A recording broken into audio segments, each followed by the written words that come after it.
Oi, gente. Olá, tudo bem, pessoal? Bom dia a todos. Bom dia aí, boa Tá tarde aqui na aparecendo. Alemanha. Tá aparecendo aí?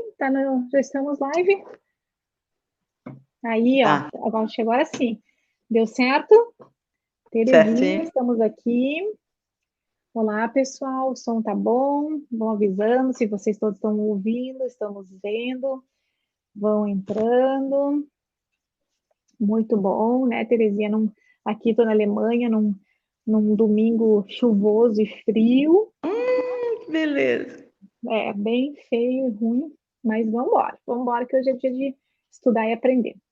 Bom, para Uhum. todo mundo que está entrando, então sejam bem-vindos. Hoje vou estar aqui ao vivo. Eu preparei uma aulinha para vocês sobre o coronavírus e a doença de Parkinson. Eu gostaria que vocês soubessem, então, que isso foi um convite da Terezinha e da Associação da Terezinha. Obrigado, Eni, pelo som, tá bom? Pela associação de vocês. Então, primeiro de tudo, como é que fala na associação? Aspargo? É Aspargo, né? Asparque GO. Asparque GO. Eu estava É. pensando no Aspargo. Aspargos. Aspargo.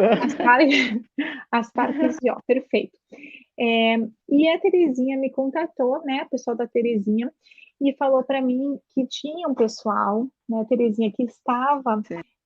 com a doença, o coronavírus, ou tinham suspeitas de coronavírus, e o pessoal Sim. estava em dúvida, os cuidadores, como que eles deveriam fazer com esses pacientes. Eu achei sensacional a ideia da gente conversar sobre isso, uma vez que o tema é tão importante, tão relevante nesse momento. Então, mais uma vez, Terezinha, muito obrigada pelo convite. Eu espero que eu possa responder todas as perguntas de vocês, né? Nem sempre isso é possível, por isso ser uma doença tão nova, que nós estamos todo dia aprendendo cada vez mais sobre essa doença. Então, mais uma vez, obrigada, Terezinha, pelo convite. E se você queria falar umas palavras? Quero falar umas palavrinhas e o seu currículo. Muito Bom bom. dia, associados da Associação Parkinson Goiás, Asparque GO. Familiares, cuidadores, profissionais, acadêmicos e simpatizantes da causa parkinsoniana. E boa tarde, a doutora Mariana Moscovici, aí na Alemanha. Nesse momento, quero externar meus agradecimentos, em primeiro lugar, a Deus, por estar me proporcionando vivenciar este momento, juntamente com vocês, associados, o qual foi oportunizado pela nossa associada Vanilce Moura, que já seguia o trabalho da doutora Mariana nas redes sociais. Hoje, dia 27, um domingo, é o dia de apresentar o nosso programa Momento do Associado. Porém, hoje nós temos a honra de contar com a presença da renomada neurologista especialista em distúrbios do movimento. Vou passar um mini currículo dela. A doutora Mariana Moscovici é médica neurologista, realizou sua especialização na PUC, Paraná. Em seguida, concluiu 2 anos de fellowship com distúrbio do movimento na Universidade da Flórida, com o professor Michael Kuhn, onde se especializou e participou de inúmeras cirurgias de DBS. Voltando ao Brasil, foi diretora clínica da Associação Paranaense dos Portadores de Parkinson, a APPP, e continuou colaborando com a educação continuada de inúmeros residentes e médicos nos ensinamentos da cirurgia de Parkinson. Concluiu seu doutorado em Ciências da Saúde na Universidade Federal do Paraná. Segue participando ativamente em pesquisas sobre a doença de Parkinson, escrevendo capítulos de livros e artigos científicos. No momento, mora na Alemanha e colabora com a Universidade de Kiel. Atualmente, Courtesy Assistant Professor na UF, membro titular da Academia Brasileira de Neurologia e membro do movimento The Sword Society. Gostaria de destacar ainda uma coisa muito interessante que eu vi na doutora Mariana, que é o seu lado humano, assim, muito visível. A disponibilidade da doutora Mariana, ela sempre nos atendeu muito bem, Nós começamos a conversar no dia 25 de agosto, e ela nunca deixou de responder a nenhum dos nossos questionamentos. Isso é de muita importância num profissional que lida com pessoas como nós, portadores da doença de Parkinson. A partir de agora, acredito que ela será mais uma parceira da nossa Associação Parkinson Goiás. O convite está lançado. E conosco, que lindo!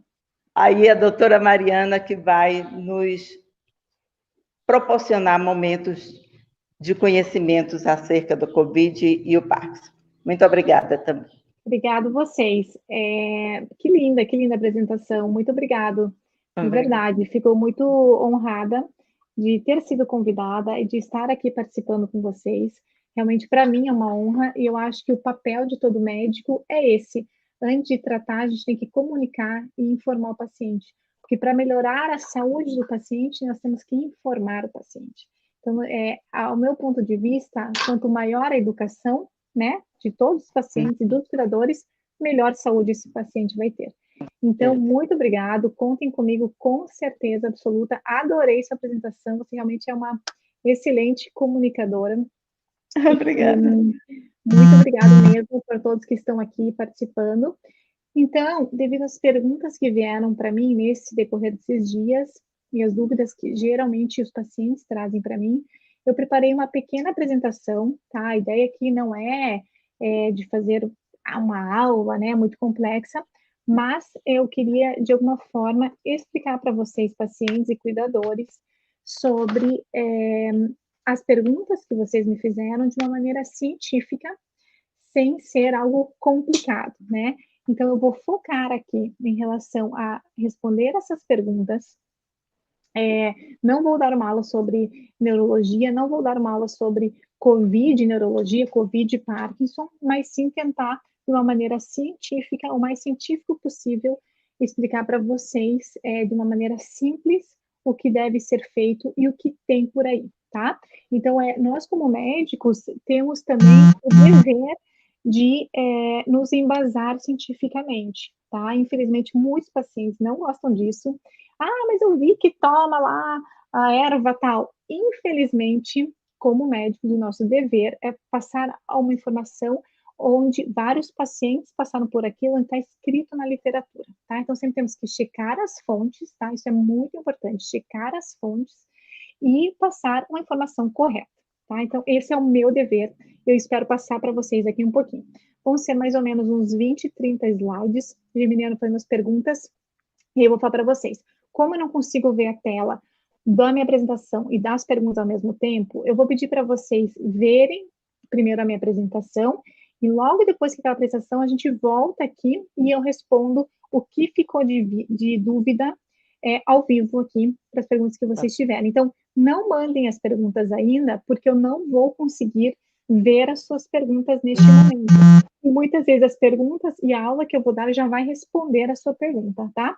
Então, primeiro assistam a aula, assim que acabar, a gente abre, posso abrir aqui de novo, eu e Terezinha, e a gente responde, eu respondo todas as perguntas que forem necessárias. Combinado? Ok, gente? Vamos lá, então? Prontos? Combinado. Então, vamos lá, então, Terezinha. Vou tirar, vamos sair nós duas da tela. Talvez acho que eu fique aparecendo, não sei como é que é. A gente está começando ainda, tô meio ruim aqui da informática, mas estou vendo que tem gente de todo o Brasil, né? Goiânia, Itanhaém, Santa Catarina, Paraná, vamos embora. Vou dividir minha tela Acho que aqui e deve vamos ter gente começar da a aula. Suíça. Opa, vamos lá. Vamos ver, dividir aqui na tela. Vocês só preciso que vocês me deem um feedback se vocês estão vendo. Vocês estão vendo minha tela? Apareceu. Sim. Tá. Vamos lá. Estão vendo a apresentação agora? Vocês conseguem ver a apresentação? Ainda não. Não? Não. Então, ainda está nós duas. Então, só um pouquinho. Fechar aqui. Só um minuto. Cancelar. Deixa eu só colocar aqui para dividir a tela. Só um segundo. Share. Isso aqui. Pronto, agora vai. Vamos lá, então. Alguém da minha família, meus irmãos? Agora vocês estão vendo minha tela, né? Assim. Perfeito. Vamos lá, Não. então. Terezinha, você que me responde, porque agora eu ainda não vou poder ver. Agora, estão vendo minha tela? Terezinha? Ela está perguntando.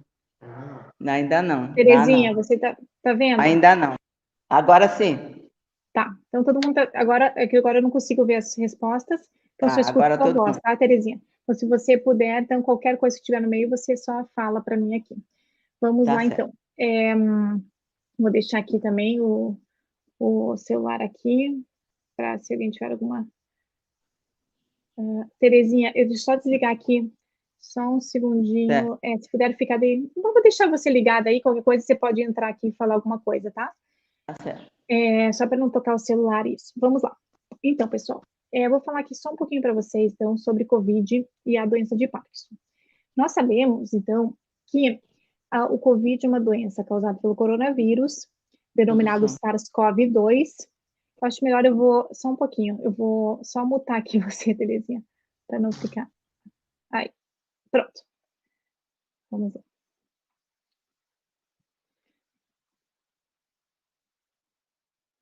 Então, é uma doença causada pelo coronavírus, né?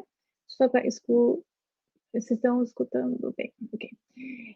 Causado pelo coronavírus, né, que é denominado vírus SARS-CoV-2, que apresenta um aspecto clínico e variado de infecções assintomáticas a quadros graves. Nós sabemos que o vírus ele é altamente contagioso e a grande maioria das pessoas, infelizmente, nós acreditamos que vão ser contaminadas. Mas, de acordo com a Organização Mundial da Saúde, a maioria das pessoas contaminadas pelo SARS-CoV, 80% dos pacientes, podem ser assintomáticos ou apresentar pouquíssimos sintomas, ou seja, um vírus altamente contagioso, mas as pessoas que ficam graves são poucas as pessoas, tá? 20% dos casos requerem atendimento hospitalares por apresentarem alguma dificuldade respiratória, e só 5 deles, né, 5% dos casos que realmente vão necessitar um suporte ventilatório. Isso, então, né, foi declarado pelo Ministério da Saúde. Uma das primeiras perguntas que eu optei colocar aqui, que me fizeram, foi qual é o período do contágio dos pacientes infectados pelo coronavírus? Foi uma pergunta que me fizeram nesses dias. E aí eu respondo aqui para vocês. Então, a forma de transmissão, acho que vocês estão cansados de saber, né? Então, não vamos estender muito sobre isso. Vocês estão ouvindo todo dia na rádio, nas TVs, sobre a transmissão, o que fazer para se proteger, então eu vou falar pouco sobre isso.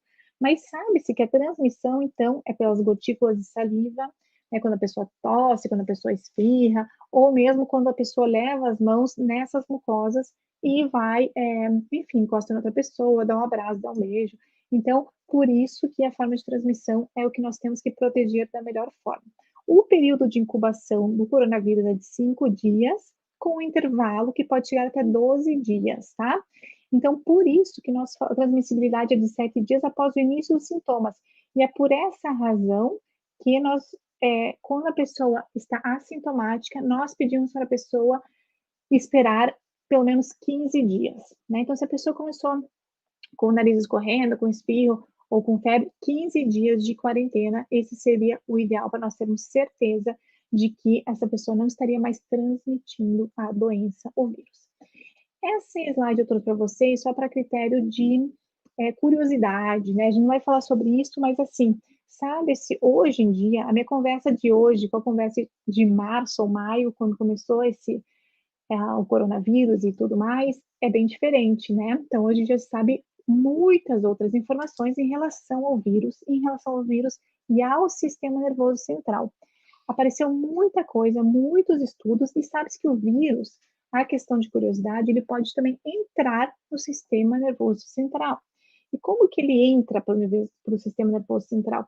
Através do bulbo olfatório, né, da lâmina cribriforme, que está essa lâmina que divide, digamos aqui, essa parte do nariz com o cérebro, então pode ter via direta, ou via hematogênica, que a gente fala pelo sangue, né? Ou talvez do nervo vago também, mas principalmente direto pelo nariz ou pelo sangue, ou seja, ele entra no pulmão, entra na corrente sanguínea e aí vai para o cérebro, causando alguns sintomas neurológicos, que não é o caso, que a gente não vai conversar sobre isso hoje.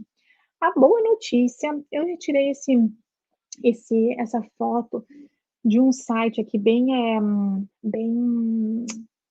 seguro, né? E aqui mostra que é do Brasil, casos por dia no Brasil, e se vê que nossa curva, graças a Deus, já teve um pico e aparentemente está caindo, tá? Então, a boa notícia é, nós não sabemos se muitas pessoas já se contaminaram ou se realmente agora as pessoas estão tendo mais consciência e se cuidando mais. Então, a curva do coronavírus no Brasil aparentemente está caindo, tá? Vamos lá, então, as perguntas. Quais perguntas me fizeram nesses dias? Me fizeram diversas perguntas. Eu optei aqui para deixar algumas para vocês e depois surgirem mais no chat, a gente pode conversar. Então, as perguntas foram: pacientes com doença de Parkinson têm mais risco de ter o coronavírus? Como seria a manifestação dessa doença nos pacientes com doença de Parkinson? Uma manifestação diferente? As medicações do COVID, né, podem interferir na doença de Parkinson ou vice-versa? Tem que tomar, pode tomar, para de tomar do Parkinson, como é que faz? Então, a gente vai conversar sobre isso. Os pacientes que têm a cirurgia de Parkinson, o DBS, né, o Deep Brain Stimulation ou estimulação cerebral profunda, teria mais risco de ter a doença? O que poderíamos fazer? Como fazer o isolamento de um paciente parkinsoniano que mora na mesma casa, está infectado com o novo vírus e precisa de ajuda, né? Ou de medicações por outras pessoas? Outra pergunta: o parkinsoniano deve evitar fazer exames complementares, como exames de sangue, raio-x, mamografia? Com relação à medicação, uma vez contaminado, suspende alguma medicação? A medicação para tratar COVID tem alguma interação com a medicação do par? Então, essas, para vocês verem, foram algumas das perguntas que os pacientes realmente tinham necessidade em saber. Se vocês tiverem outras perguntas, a gente vai conversar logo depois da aula.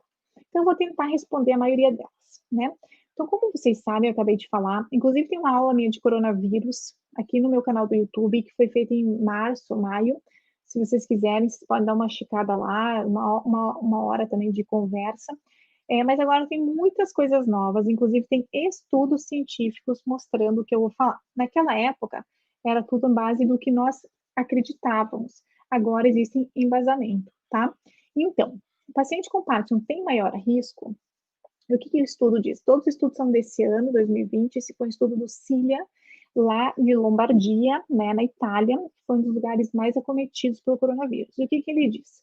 O coronavírus pode ser contraído independentemente da idade e da duração da doença nos pacientes com Parkinson, tá? Então, todo mundo, de qualquer idade, de qualquer tempo de duração de doença, então, se tem 1 ano, 2, 3, 5, 10 anos de doença, pode contrair a doença, né? De doença Parkinson pode contrair Covid. E pacientes com doença de Parkinson em estágios intermediários não parecem ter um resultado pior do que a população em geral sem a doença de Parkinson, tá? Então, acredita-se nesse estudo que ele fez, que eles viram que os pacientes que tinham um estágio intermediário, aqueles pacientes que não eram muito avançados, eles tinham resultado igual, tá? Ou seja, não eram internados, se recuperavam bem, né? A mortalidade era a mesma. Então, a gente vai conversar sobre isso.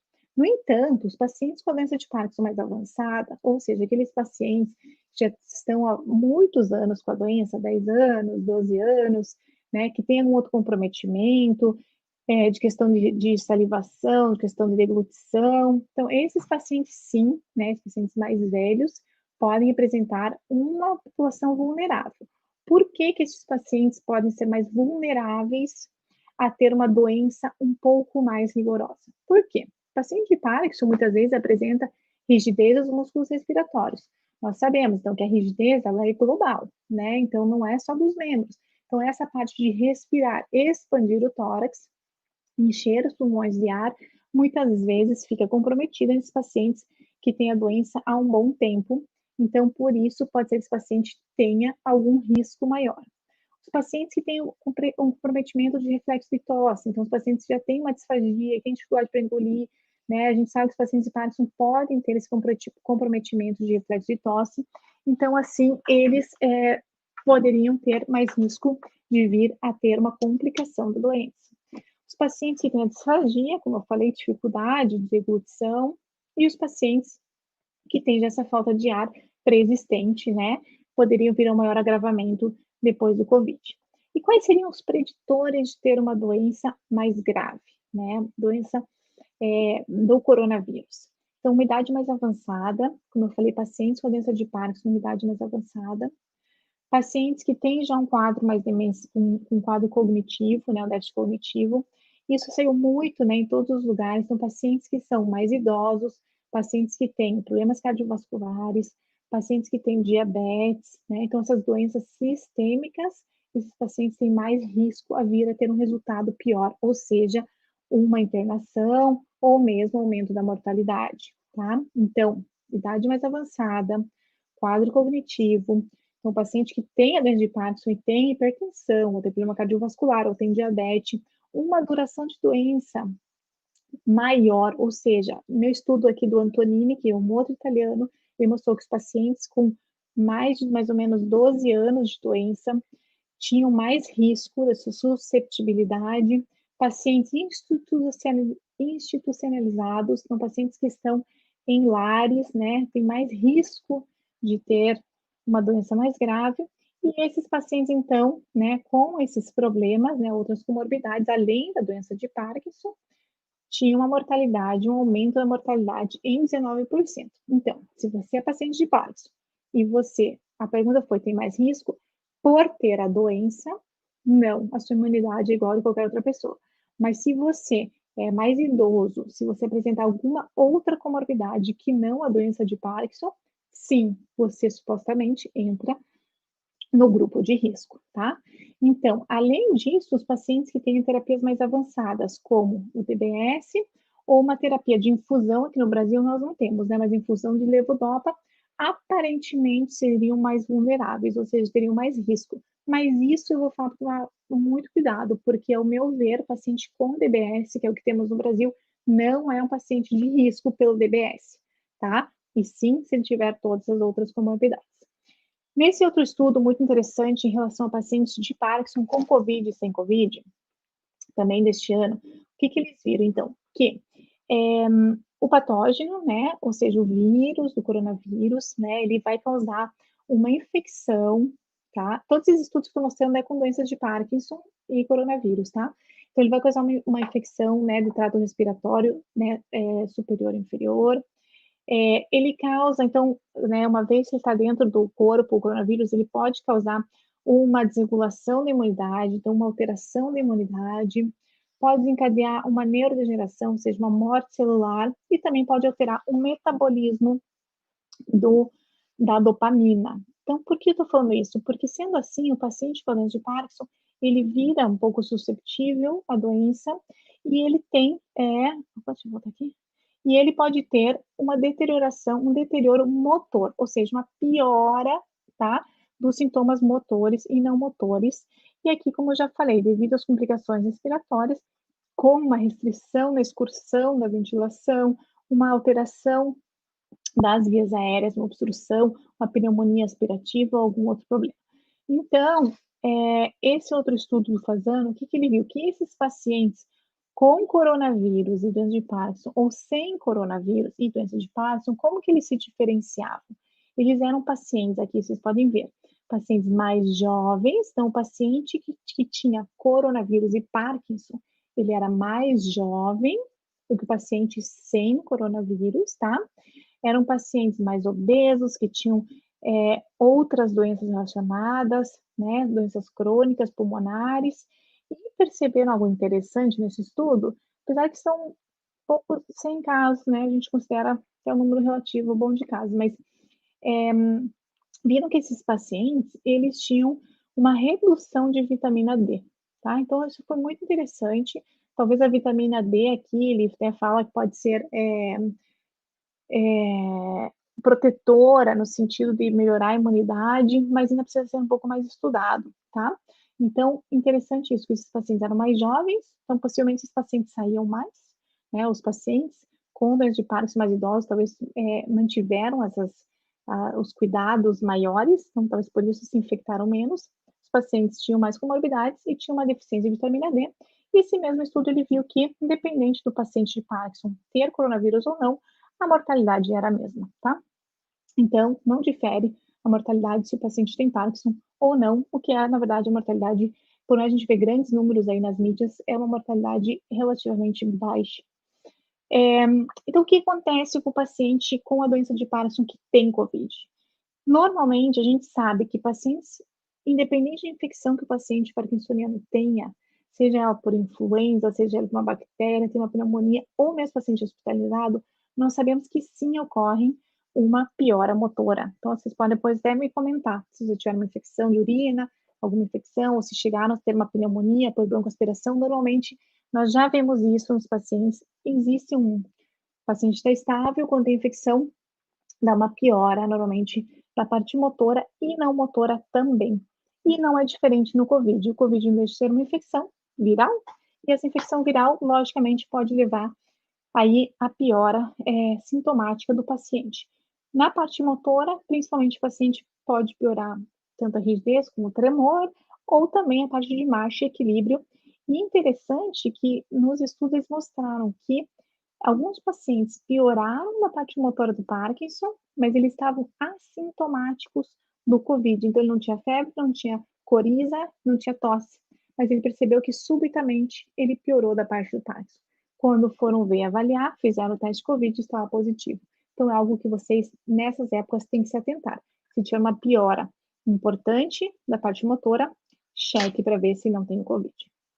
Na parte de sintomas não motores, que vocês sabem que na doença de Parkinson existem muitos sintomas não motores.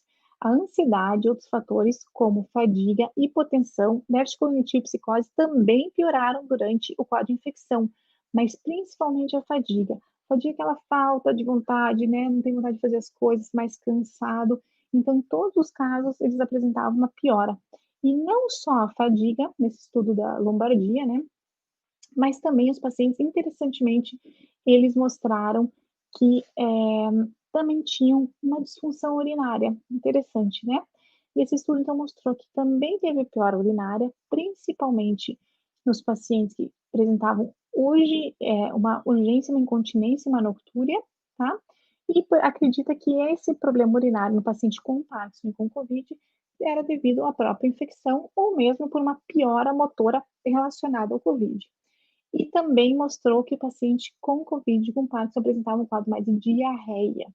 Foi algo muito interessante, porque quase 50% dos casos desse estudo apresentou também diarreia.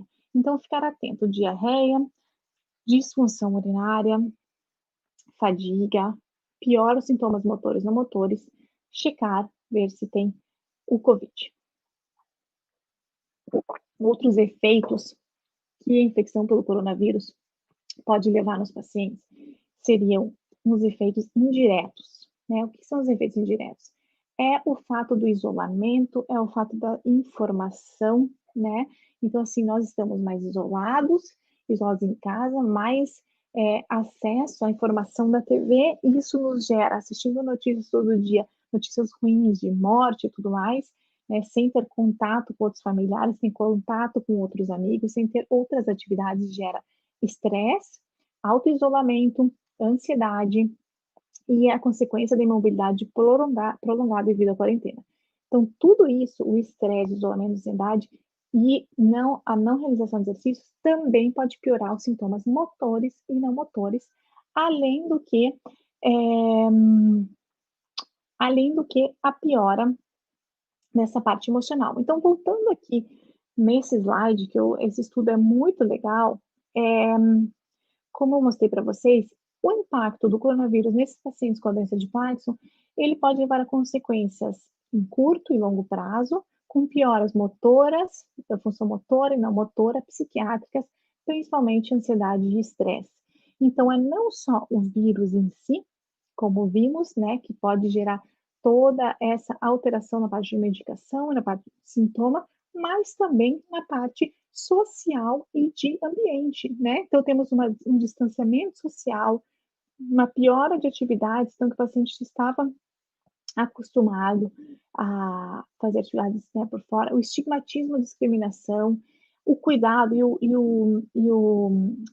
a preocupação desse paciente com os seus familiares, a falta de informação, então tudo isso vai nos levar a um estresse psicológico, que isso vai gerar, então, problemas de sono, problemas de ansiedade, problemas psíquicos, que é um ciclo. Eu sempre falo nos pacientes, é um ciclo. Se não dorme bem, não tem, se não dorme bem, tem piora dos sinais motores, tem piora dos sinais motores, não dorme bem, então vira um ciclo, que isso também tem que ser abordado. Não só os problemas motores e da doença em si, mas como todos esses problemas sociais e ambientais que esse distanciamento está levando os pacientes. Em relação à medicação, as medicações estudadas aqui pelo Cilia, mais uma vez, na Lombardia, ele viu que os pacientes com e sem coronavírus, eles não se diferenciavam, mas sim os pacientes com coronavírus, doença de Parkinson, eles tiveram que realizar um ajuste da dose da medicação, ou seja, um aumento do levodopa, um aumento das medicações dopaminérgicas devido à infecção. Então, houve um aumento da medicação dopaminérgica. Muitas vezes, essa deve ser realizada, logicamente, para melhora dos sintomas motores, e após a resolução do quadro da infecção, esta pode ou não voltar ao baseline, ou seja, como era antes. Então, muitas vezes, uma vez que piorou, se mantém, né, com aquela dose maior, piorou a parte motora, aumentou a dose, mantém essa mesma dose. Outras vezes, é possível depois reduzir o aumento da medicação que foi feita. E existiram estudos por aí, que vocês devem ter visto, falando sobre levodopa, sobre a mantadina, sendo protetoras, né? Existem algumas teorias, né? Sabe-se que a mantadina era utilizada há muito tempo atrás para tratar infecções virais, mas hoje em dia não tem nenhum estudo que prove isso, nem a levodopa, nem da mantadina serem protetores, mas, no entanto, a vitamina D tem esse um estudo, aparentemente ajuda para você ter uma maior imunidade, para você ter uma doença mais branda. Então, o que eu sugiro? Não que todo mundo vá por aí sair correndo tomar vitamina D, mas eu sugiro que, se você mora num lugar de sol, né? Depende muito se mora num lugar de sol, se mora num lugar frio, se você tem exposição ao sol ou não. Então, tudo isso vai depender. Então, o que eu sempre sugiro para todos os meus pacientes de Parkinson é que façam uma dosagem de vitamina D, e se ela estiver baixa, que sim seja, que ocorra uma reposição dessa vitamina D. Então, eu sempre sugiro que sim. Normalmente, todo mundo tem vitamina D baixa, inclusive eu. Então, a gente toma uma reposição, não um número muito alto, né? Porque quando se toma muita vitamina também pode causar alguns problemas no fígado principalmente, mas sim fazer uma reposição para que chegue no valor de 60, 70, isso seria muito bom. Então, se vocês puderem repor a vitamina D, seria muito bom. Uma das outras perguntas, então, se a gente mexeria na medicação do Parkinson, então a medicação usual para a doença de Parkinson deve sempre ser continuada durante o período de infecção, sem qualquer contraindicação em relação ao COVID. Uma paciente me perguntou, meu marido está internado, devo eu parar a medicação do Parkinson? Não, nunca se deve parar a medicação do Parkinson. Ela deve ser continuada sempre, tá? Então não pare, porque senão pode entrar no estado de off, que acaba sendo muitas vezes mais perigoso do que o próprio coronavírus. Então nunca suspenda a medicação. O que pode ser feito, como eu falei, às vezes é aumentar a dose, mas nunca parar a medicação. Quais cuidados vamos ter, então, com as medicações ao contrário, do COVID com o Parkinson? Principalmente, tem que ter um pouco de cuidado se passar, se a gente tiver muita tosse, né, que às vezes a infecção pelo coronavírus gera tosse, tomar cuidado em relação aos xaropes. Os xaropes que contêm uma substância que chama destrometorfano, ou ciclobenzaprina, ou os descongestionantes nasais, porque às vezes o paciente tem muita coriza, tem pseudoepinefrina ou epinefrina. Se receitarem alguma dessas medicações para vocês e vocês estiverem utilizando selegelina e rasagelina, tem que tomar um pouco de cuidado. Esta é a única interação que pode ocorrer entre entre os remédios da doença de Parkinson do COVID. Então, xaropes, dependendo, uns podem, outros não, e os congestionantes nasais. Se estiver tomando junto com selegelina ou rasagelina, que temos no Brasil, tem que tomar cuidado, porque às vezes pode dar tremor, às vezes pode dar mioclonia, então pode causar alguns outros problemas não muito agradáveis, né, os efeitos colaterais. Então, tomar cuidado nessa combinação dessas duas. Se for receitado algum antiviral, né, o paciente internado ou não, se for receitado cloroquina, hidroxicloroquina, ou antibiótico que for, não existe nenhuma interação até agora que nós sabemos que interaja com a medicação dopaminérgica. Então, podem tomar tranquilos as duas, a da dopamina, do Parkinson, e também esse antiviral. O que os médicos devem ficar alertas e saber? Como o paciente com essa infecção, mesmo estando assintomático, muitas vezes ele pode apresentar diarreia, pode ter apetite, uma desidratação, temos sim que tomar muito cuidado na posologia dessas medicações, tá? Então, sempre adaptar essas medicações ao estado do paciente. E sempre tratar uma febre, uma diarreia, uma anorexia e tomar muita água. O paciente tem que tomar muita água. O paciente de Parkinson já não toma água, né? Isso é uma verdade. O paciente idoso não toma água, isso é outra verdade. E quando está com infecção, você tem menos vontade de tomar água. Mas isso, se você não se hidratar, você pode piorar a sua febre, piorar a sua diarreia, né, ficar mais constipado. Constipação e toda essa alteração no trato gastrointestinal também vai intervir na absorção da sua medicação, então é muito importante você tomar água, tá? Estamos quase acabando aqui. Em relação a medidas preventivas em pacientes com a doença de Parkinson, esse estudo 2020 também do ZIPIC, que foi aqui na Alemanha, ele só avaliou os pacientes mais idosos e mais jovens com a doença de Parkinson e eles viram, então, como que eles se preveniam, quais eram as medidas preventivas que o governo estipulava e que eles realmente faziam. E viu-se que, só uma questão de curiosidade, os pacientes mais idosos, eles ficavam mais em casa que os pacientes mais jovens, o que pode a gente responder aquela pergunta que os mais jovens pegavam mais Covid que os mais idosos. Os pacientes idosos não tinham tanto contato social, os pacientes idosos lavavam menos as mãos do que os mais jovens, e o resto era mais ou menos parecido, tá? Então, temos que lembrar que isso tem que ser igual. Todo mundo tem que seguir as medidas preventivas impostas para se proteger. Quais são, vale relembrar, eu sei que vocês escutam isso todo dia, mas quais são as medidas para se proteger? Lavar as mãos com água e sabão, principalmente pode ser água quente, diz que é um pouco melhor, por 20 segundos. Então, só chegar lá e lavar a mão, não adianta, tem que lavar por 20 segundos. Caso você não possa lavar a mão com água e sabão, que seria o melhor, você pode utilizar sim um álcool gel ou um álcool, caso você esteja na rua e não tenha que lavar a mão. Sempre que for tossir, cobrir, né? Não tossir na mão, porque é a mão onde você leva mais no rosto, tentar fazer com o cotovelo. Utilizar lenços descartáveis, que você pode assoar e jogar fora. Evitar ficar mexendo muito no rosto, né, na boca, às vezes a gente faz né, inconscientemente, sem perceber. Não compartilhar objetos de uso pessoal em casa e limpar o ambiente, mantê-lo sempre ventilado, arrumado, organizado e limpo, tá? Aqui também vou responder a pergunta em relação ao cuidador. O cuidador de Parkinson está cuidando de um paciente, de um familiar que seja maior risco ou que seja ou que esteja com coronavírus, tem que ter o máximo cuidado igual. Então, se você é cuidador e tem uma pessoa de risco em casa, o ideal é que você também não saia tanto de casa, o que também é ruim para o cuidador. Então, a gente entra naquela parte de problemas do isolamento e os problemas psicológicos também no cuidador, porque esse cuidador também vai ter que ficar em casa e seguir todas as normas para não tentar, para tentar ao máximo proteger esse paciente de risco. Infelizmente é assim, mas esse cuidador também tem que ser cuidado, né? Toda essa parte de depressão, de ansiedade e tudo mais. Mas se o cuidador não pode só ficar em casa, ele tem que sair, tem que trabalhar, ou enfim, tem uma outra vida social.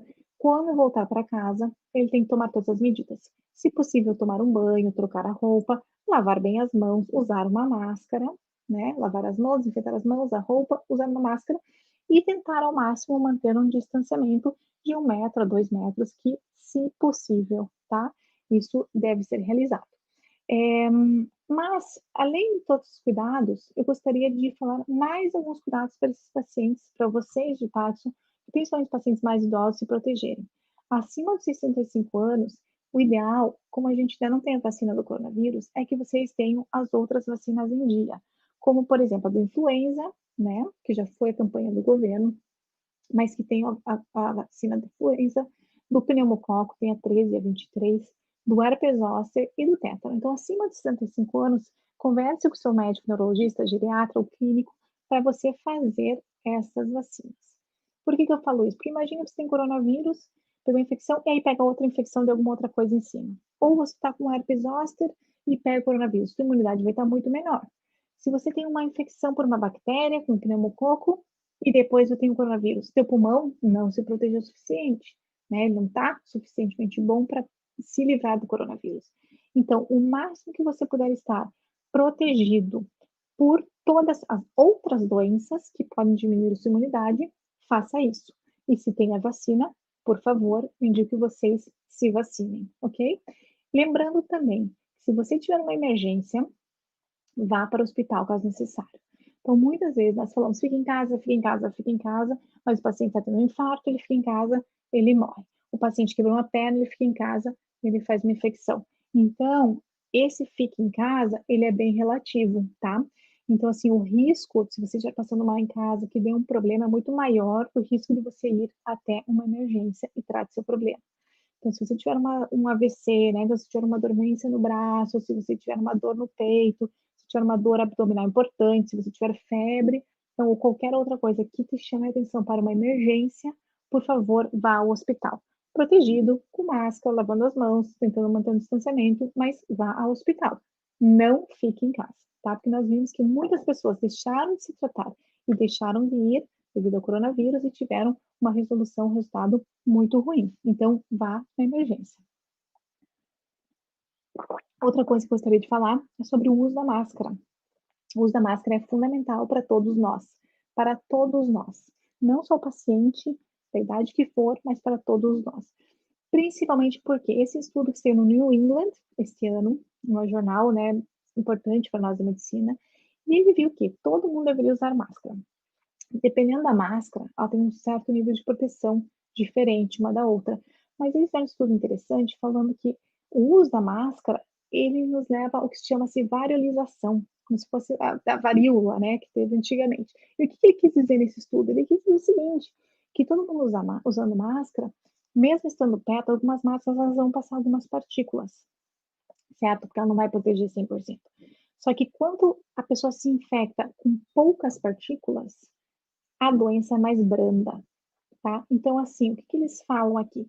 Que mais pessoas no mesmo lugar, se estão usados de máscara, e uma dessas pessoas está infectada, ela vai passar menos partículas para aquela outra pessoa, ela vai se infectar de uma maneira mais branda e ela vai se autoproteger. Então, com a máscara, estaríamos, digamos, vacinando outras pessoas, mesmo estando infectados, porque iriam se passar pequenas partículas que iriam proteger. É o que nós fazemos com as vacinas. Pequenas partículas de vírus ativo, isso nos protege, nosso corpo consegue combater e nos protege e não nos leva à doença. Então, o uso da máscara é fundamental, seja ela qual for, para todo mundo, todos os momentos que puderem. E aí, e que mais que podemos fazer para nos proteger, para proteger os pacientes? A telemedicina. A telemedicina, ela chegou agora no Brasil com tudo, né? Então, ela está aprovada pelo CFM, pelo CRM, né, pelas entidades médicas. E por que ela é tão importante? Porque nós podemos atender, eu estou fazendo telemedicina e tenho diversos colegas que estão fazendo telemedicina. E nós podemos atender o paciente de uma maneira adequada, certo? E o paciente não pode ficar sem medicamento ou não pode, às vezes, fazer aquela consulta de rotina. Então, o risco da consulta de rotina, que não é emergencial, numa clínica, no hospital, pode ser maior do que fazer por uma telemedicina. Com a telemedicina, a gente pode passar receitas online, pode avaliar o paciente online na maior qualidade de atendimento. Então, o paciente com a telemedicina não fica sem medicamentos, o paciente muitas vezes pode, ainda não podemos fazer a programação de DBS via internet, mas em breve vamos poder, então, aquele paciente que tem o DBS, que precisa de uma programação, ainda não pode ser feito, mas a gente pode avaliar diversos aspectos, como sintomas motores, sintomas não motores. Muitas vezes o paciente tem o controle, podemos avaliar juntos as programações. O paciente pode ter, pela telemedicina, cuidado com outras doenças. Lembrar sempre que o paciente não pode deixar de fazer um screening anual, né? Então, assim, é um screening para certos tipos de cânceres. Acabou de sair um estudo dizendo que nos próximos anos vão ter um aumento de câncer devido aos pacientes não terem feito os screenings por exemplo, no homem, o PSA, não ter feito o toque, na mulher, a mamografia, né, o Papa Nicolau. Então, às vezes, é importante fazer esse screening. As pessoas deixaram de fazer o screening neste ano por medo, e muitas vezes deixou-se de detectar aquela doença, a diabetes, o que for, o que vai ter um problema a longo prazo. Então, não deixem de fazer, tomando todos os cuidados. Não deixar de fazer as terapias coadjuvantes, fisioterapia, fonoterapia, isso é muito importante. Então, já vimos que o exercício físico é fundamental, não só para manter a parte motora do paciente, mas a parte dos sintomas não motores e toda essa parte social. Então, se você puder caminhar no ar livre, saia de casa, mantendo essa distância, mantendo a máscara, vá caminhar nas ruas, em volta da sua casa, num lugar mais tranquilo, num parque. Não deixe de fazer, caso você não possa sair, tente fazer uma fisioterapia, um exercício online. Existem diversos vídeos pelo YouTube e diversos especialistas, fisioterapeutas, fazendo um excelente trabalho via vídeo. Então, tem um paciente que fala, mas não é a mesma coisa que estar presencial. Não é, mas o pouco que você fizer já vai fazer uma grande diferença na sua doença. Então, se você puder fazer, inclusive, todos os dias, isso vai ser muito bom.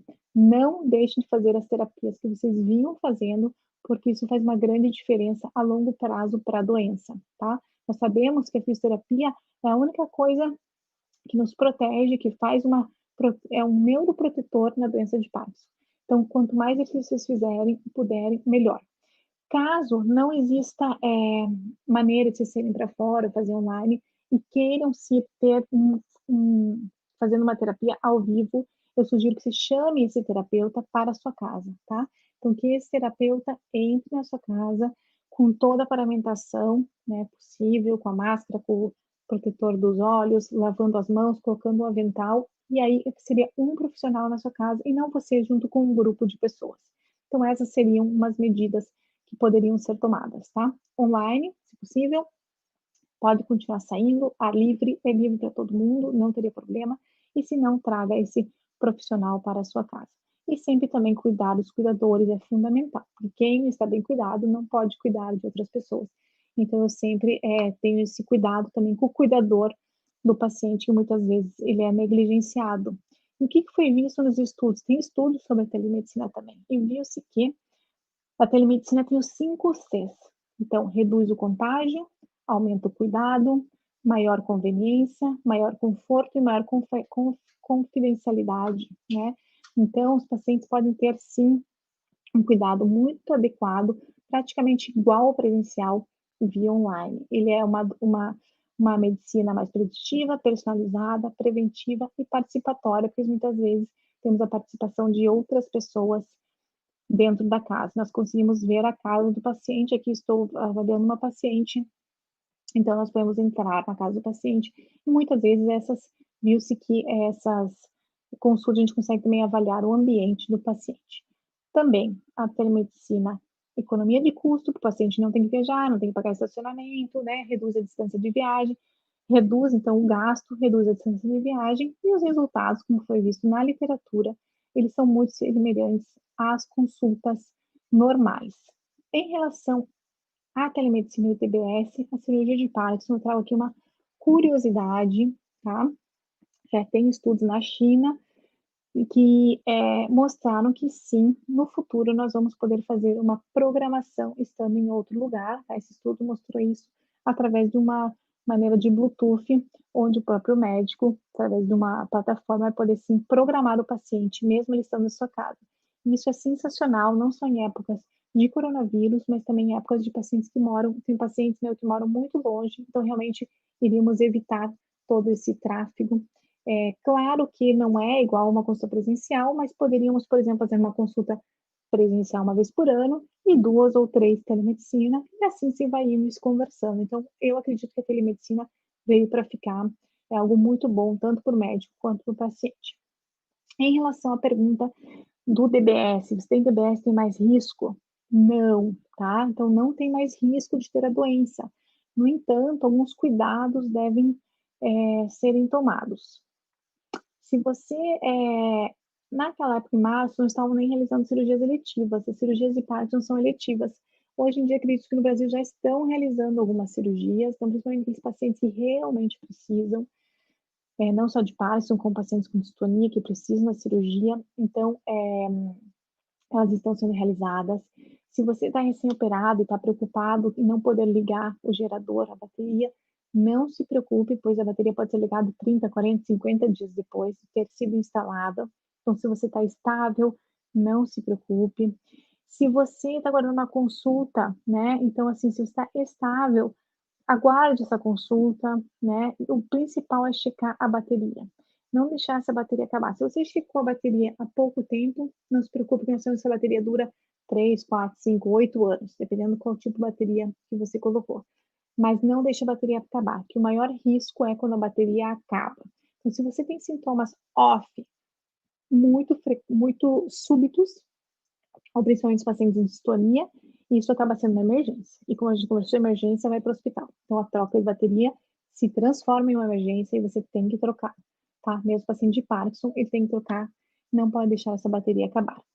Meu último slide aqui, então, nesse outro estudo do Susser, o que ele diz? Eu achei muito legal, tá em inglês, mas eu vou falar aqui para vocês. Então, os pacientes com a doença de Parkinson isolados, os efeitos do COVID seriam ansiedade, depressão, problemas de sono, falta de exercício. O que deveríamos fazer? Telemedicina, entrar em contato com familiares, né, conversar com os amigos, familiares via telefone ou virtual e fazer exercícios virtualmente ou alguém em casa. Se o paciente tem a doença de Parkinson e está com COVID leve a moderado, né, então uma pneumonia leve, os efeitos são paciente isolado, muitas vezes hospitalizado. O que ele deveria fazer? Então, ajustar a dose da levodopa, monitorar esse paciente, principalmente questão de fadiga, ansiedade, depressão, realizar terapia, principalmente respiratória, fisioterapia respiratória, e sempre avaliar a parte cognitiva, se o paciente tem delírio ou não, ou um quadro demencial, isso tem que ser avaliado também. Caso o paciente tenha, paciente de Parkinson, seja com um COVID severo, ou seja, internado, entubado, hospitalização, né, com assistência à respiração, este tem que ser ajustada a levodopa e sempre seguindo as terapias de UTI, né, de terapia intensiva, ou mesmo ajustando os parâmetros do DBS, ou o que fosse, ok? Acho que nós conversamos sobre isso. Concluindo, então, o diagnóstico da doença de Parkinson não deve levar a qualquer diferença na tomada de decisão para tratar o COVID, então, e vice-versa, né? Então, você tem Parkinson, trata o COVID como se fosse outra pessoa normal, tá? A medicação dopaminérgica deve sim sempre ser continuada e muitas vezes precisa ser ajustada. Manter cuidado e prestar atenção em relação aos sintomas não motores. Cuidado com as novas medicações, principalmente para algumas medicações, né? Como eu falei, o xarope, descongestionante nasal, mas a maioria das medicações são seguras.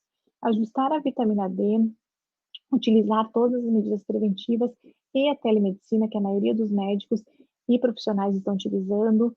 Conversar com o seu médico caso você tenha alguma dúvida ou alguma pergunta. Se você tiver sintomas do COVID, febre, coriza, né, ou qualquer outro tipo de febre, mal-estar, uma infecção por alguma outra coisa, por favor, procure um hospital, uma emergência, procure sim o seu médico, não deixe de fazer as atividades dos multiprofissionais, isso é fundamental. E aqui acabo, vou deixar aqui meu grande obrigada, mais uma vez, por estar participando aqui dessa conversa. Espero ter esclarecido alguma das dúvidas. Vocês podem me encontrar por esses contatos nas redes sociais, Instagram, Facebook ou aqui pelo canal do YouTube. E para os médicos e alunos de medicina, esse é um grupo fechado para aprender um pouquinho mais sobre neurologia e estudos do movimento. Então, eu espero de verdade que vocês tenham gostado e agora vamos aqui ao vivo para responder as perguntas e ver a opinião de vocês. Vamos lá. Oi, pessoal, vocês estão me ouvindo? Terezinha, peraí. Oi, Terezinha. Sim. Oi, pessoal. Oi. Tudo bem, gente? Está terminando lá. Olá, agora vocês podem... agora eu estou vendo o chat. Vocês podem, de verdade, fazer todas as perguntas que quiserem. Espero que vocês tenham gostado. Vou tentar ler algumas perguntas aqui, dúvidas. Terezinha, você quer comentar alguma coisa? Alguma dúvida, alguma pergunta? O que eu quero comentar é que essa hora foi tão rápida, parece que foi 10 minutos só. Né? De tão boa que é. Falo muito rápido. Sentiu. Muito boa. Que bom. Eu estou vendo aqui as perguntas aí? do lado. Se alguém quiser fazer uma pergunta online aqui. Deixa eu ver se tem alguma aqui. Rio Branco do Acre, Curitiba. Olha, gente, tudo que é lugar, muito legal. Goiânia. Você quer comentar alguma coisa? Você teve alguma situação, uma questão na associação? Ou como que lidaram com essa situação? Você quer me comentar um pouquinho sobre isso? Como é que foi? Nós tivemos 3 casos do nosso conhecimento. O esposo da Não precisa falar os Vanilce, nomes se você o não Luiz. quiser. Tá. E 2 senhoras. Uma, infelizmente, foi a óbito. Acredito, teve uma parada cardiorrespiratória. Após terminar, assim, foi numa manhã de sábado. E foi isso que nos motivou realmente a fazer solicitar essa live. Sinto muito, né? Como eu falei, assim, o vírus ele é muito contagioso, então por isso nós temos que realmente manter todas as medidas. Às vezes as pessoas acham que é um pouco de besteira, tem gente que é contra, mas realmente tem se provado muito eficazes. É claro que tudo isso tem que ser adaptado ao meio e tem que ser adaptado a cada realidade de pessoas. As pessoas me perguntam muito, aqui na Alemanha, isso, aquilo. O Brasil é um país completamente diferente e a realidade de cada pessoa vivendo em casa é diferente. Eu não posso falar para o cuidador, não vai trabalhar, né? A gente não tem como fazer isso, mas o que a gente tem que falar e tentar é ao máximo tomar os cuidados, como a máscara, lavagem de mão, tentar manter o distanciamento, trocar os talheres. Eu acho que nós temos que nos cuidar e cuidar ao outro, porque esse vírus ele é tão contagioso, ele é tão diferente que para algumas pessoas a gente não sabe por que algumas pessoas ele é tão agressivo, outras não, nós ainda não sabemos. E a doença de Parkinson também é muito diferente. Então, por isso que é difícil de falar quem é de risco e quem não é de risco, porque a doença de Parkinson, como vocês não sabem, cada um tem um tipo de doença de Parkinson. Então, é muito difícil nós chegarmos a uma resposta. Vamos ver o que mais aqui. Tem uma pergunta aqui. Tenho 55 anos e 34 de Parkinson. O nível de risco é maior? Sim. Como eu mostrei ali, acima de 12 anos, são estudos, tá? Preliminares com poucos pacientes, tá? Quero deixar isso bem claro. Talvez daqui, como eu falei, daqui 6 meses já mude a resposta, né? Mas aparentemente sim. Então, pacientes com uma duração de doença mais longa e pacientes mais idosos, associados a outras comorbidades, sim, teriam mais risco, tá? O risco não tanto é de pegar a doença, tá? Eu queria deixar isso claro, mas sim de a doença ser mais grave. Então, se você pegou a doença ser um pouco mais grave, tá bom? Pessoal aqui de Tocantins, nossa, legal, Araguaia, Rio Branco, associação, parabenizando a associação, muito legal. Nossa, da Suíça, é que você falou, Luísa, da Suíça. É sua sobrinha? Sobrinha. É a Silvia É a mesmo, lá, estamos Silvia. perto, próximas. Se vocês quiserem, a Suíça é muito bom.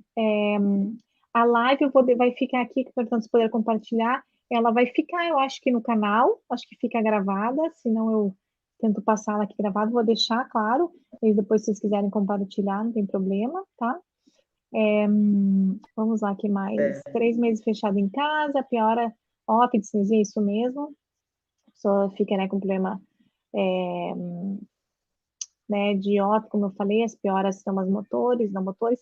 Se vocês depois surgirem algumas dúvidas, tá, que vocês não lembram, vocês, por favor, podem me mandar aqui ou pelo mesmo Facebook ou talvez no meu e-mail, que eu vou ter um prazer de responder, ou mandem para a Terezinha, que a Terezinha também me responde, tá? O paciente de doença de Parkinson deve ser vacinado contra o Covid? Claro, com certeza, tá? Com certeza, não só a vacina Covid, como qualquer outra vacina, como eu expliquei aqui na aula. Com certeza absoluta. Não sei ainda como é que está a vacina, não sei quando vai sair, né? Já me perguntaram, não tenho a menor ideia. Aparentemente, sim.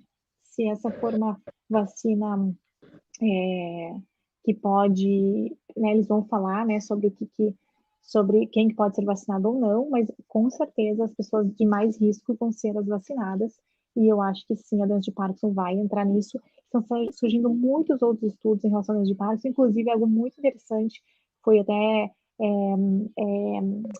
que foi até realizado por um grupo do Brasil. Brasília mostrou que um paciente normal, depois de ter Covid, ele acabou desenvolvendo a doença de Parkinson. Então, isso é algo também que é muito novo, muito novo. Acabou de sair 2 casos de parkinsonismo pós-Covid, então o paciente não tinha doença e veio desenvolver a doença. Então, temos que ficar ligados. Talvez a gente pode fazer uma nova live daqui 2, 3 meses, seja tudo diferente, tá? Talvez orientações diferentes, né? A gente não sabe, como eu falei, eu fiz uma há um tempo atrás, é parecido, mas temos muita informação nova. Se vocês tiverem alguma outra dúvida, alguma outra coisa, deixem nos comentários. A gente pode gerar outra live, posso responder as perguntas do jeito que vocês quiserem, tá? Então, podem mandar, que vai ser um prazer responder todo mundo, tá bom? Obrigada por esse domingo, por estar aqui. Se ninguém tem mais perguntas, você, Terezinha?